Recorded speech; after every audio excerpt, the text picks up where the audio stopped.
오늘 같이 볼 전의 말씀 마가복음 12장 13절에서 17절까지 말씀입니다. 읽겠습니다. 그들이 예수님의 말씀을 책잡으려 하며 바리새인과 헤롯 왕 중에 사람을 보내매 와서 이르되 선생이여 우리가 아노니 당신은 참되고 아무도 꺼리끼는 일이 없으시니 이는 사람을 외모로 보지 않고 오직 진리로서 하나님의 도를 가르치심이니이다. 가이사에게 세금을 바치는 것이 옳으니까 옳지 아니하니까 우리가 바치리이까 말리이까 한데 예수께서 그 외식함을 아시고 이르시되 어찌하여 나를 시험하느냐 데나리온 하나를 가져다가 내게 보이라 하시니 가져왔거늘 예수께서 이르시되 이 형상과 이 글이 누구의 것이냐 이르되 가이사의 것이니이다. 이에 예수께서 이르시되 가이사의 것은 가이사에게 하나님의 것은 하나님께 바치라 하시니 그들이 예수께 대하여 매우 놀랍게 여기더라. 오늘 말씀 가지고 하나님의 것은 하나님께 바치라, 하나님의 것은 하나님께 바치라 라는 제목으로 말씀 같이 나누겠습니다. 오늘 본문은 예수님이 또 다른 사람들과 논쟁하는 장면을 기록하고 있습니다. 본문 바로 앞에서 대제사장과 서기관, 장로들이 예수님의 권위를 놓고 논쟁을 벌였던 장면이 나옵니다. 그리고 오늘 본문에서 그들이 보낸 또 다른 사람들, 바리새인과 헤롯 왕이 함께 등장하며 예수님의 말씀에 책을 잡으려고 했다고 마가는 기록하고 있습니다. 그런데 이 둘의 등장은 마가의 말처럼 다분한 의도가, 책 잡으려는 의도가 그 안에 가득 담겨 있습니다. 예수님께 하는 질문들, 그 질문에 그들의 의도가 담겨 있는 겁니다. 오늘 예수님께 함께 나온 이 둘 모습이요, 바리새인과 헤롯 왕은 정치적으로 서로 섞일 수 없는 사람들이었습니다. 먼저 바리새인들은 율법 준수를 강하게 강조하던 종교적 신념들이 강한 사람들이었습니다. 그리고 이들은 민족적이었고 로마의 지배를 싫어했고 강력하게 반대하는 입장이었으며 정치적으로 독립을 주장하던 사람들이었습니다. 반대로 헤롯 왕은 헤롯의 일과 그리고 당시의 집권 세력의 일부들에 해당되는 사람들이었습니다. 로마의 통치 아래서 정권을 잡은, 집권했던, 힘을 가지고 권세를 가지고 나라를 다스리는 일에 참여했던 사람들이었죠. 그렇기 때문에 이들은 로마의 입장에 서서 로마 정권을 지지하던 사람들이었습니다. 다시 말해서 이 둘, 바리새인과 헤롯 왕은 정치적으로 정반대 좌우에 있는 사람들이었다는 겁니다. 그리고 이 둘이 와서 하나의 질문을 놓고 예수님께 질문을 던지게 됩니다. 그리고 그 질문은 다분히 종교적이며 또한 정치적인 질문이었습니다. 우리가 알고 있듯이 예수님께 던진 질문은 가이사에게, 로마의 황제에게 세금을 바치는 것이 옳은가 아닌가, 바쳐야 하는가 말아야 하는가 라는 질문이었습니다.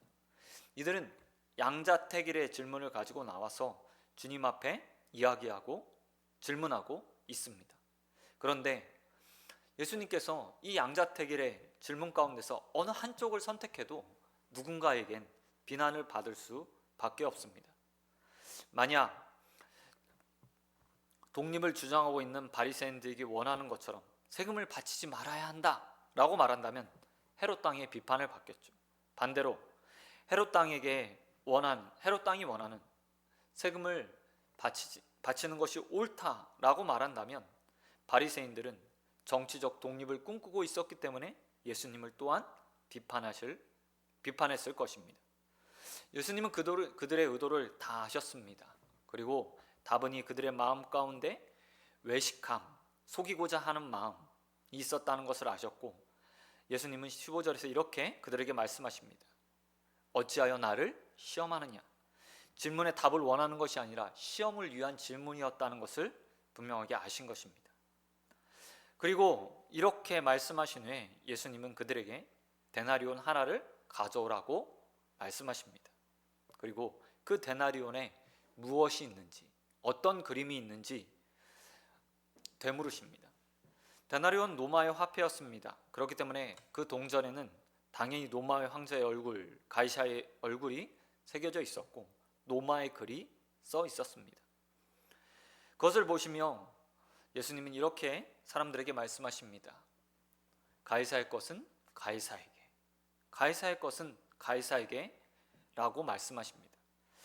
뒤에 종결 어미가 생략되었지만 가이사의 것은 가이사에게 바치라 라는 의미로 이렇게 말씀하신 것입니다. 이 말의 의미는 이런 의미가 있습니다. 가이사에게 받은 것이 있다면 당연히 가이사에게 바쳐야 한다. 헤롯 땅의 사람들은 당연히 그래야겠죠. 그들의 권력, 권세, 그 모든 것들을 가졌기, 가이사를 통해서 얻었기 때문입니다. 그래서 주님은 가이사의 것은 가이사에게 바쳐야 된다고 말씀하셨습니다. 하지만 여기서 그치지 않고 예수님은 그들에게 또한 이어서 말씀하십니다. 하나님의 것은 하나님께 바치라. 하나님의 것은 하나님께 바치라.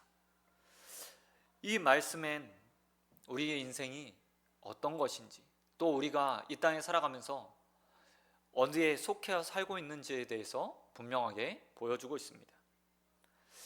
성도는 아우구스티누스가 말했던 것처럼 하나님의 도성과 세상의 도성 가운데 살고 있는 사람들입니다. 세상에 살고 있으며 또한 하나님의 통치를 받는 사람들이죠. 그리고 우리의 인생의 첫 시작은 하나님의 창조의 때부터 시작되었습니다. 모든 인생은 다 하나님의 창조물이고 하나님께 받은 것이 있는 자들이죠. 하나님의 형상으로 창조되었던 인간은 당연히 하나님에게 받은 것이 있는 자들이고 또 그렇기 때문에 하나님께 그 인생에 받은 것들을 돌려드리는 자들이 되어야 된다고 주님께서 말씀하고 계신 겁니다. 뿐만 아니라 우리 성도들은 더더욱 하나님께 받은 것이 많은 자들입니다. 바로 영원한 생명 구원을 하나님께로부터 받았습니다.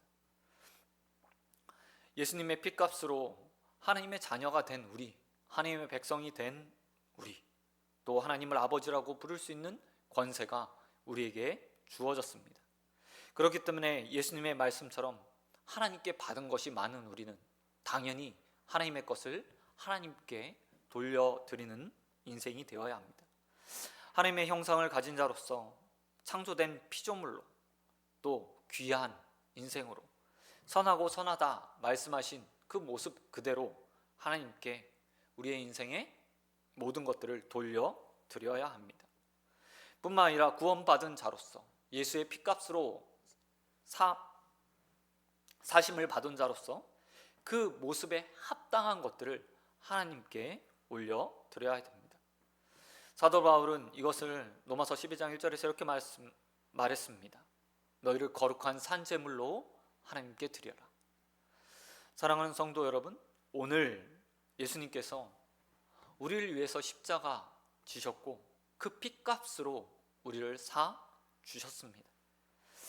오래전에 하나님께서 우리를 하나님의 형상대로 창조하셔서 이 땅에 내어주셨고 또한 예수가 다시 그 피값으로 우리를 사서 하나님께 바치셨습니다.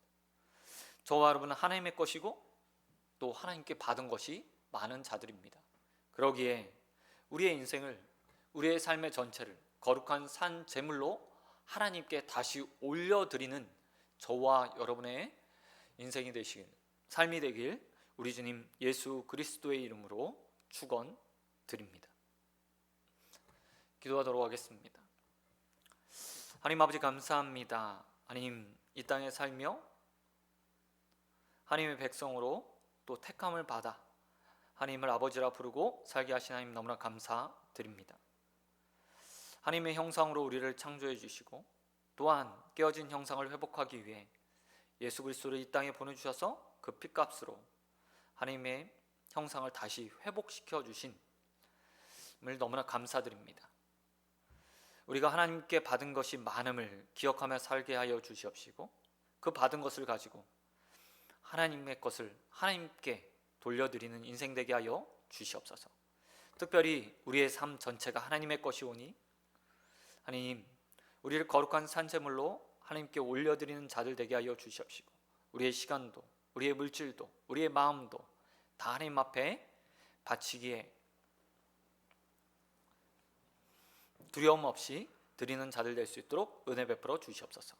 모든 믿사오며 우리를 구원하셔서 하나님 자녀 삼아주신 우리 주님 예수 그리스도의 이름으로 기도드립니다. 아멘.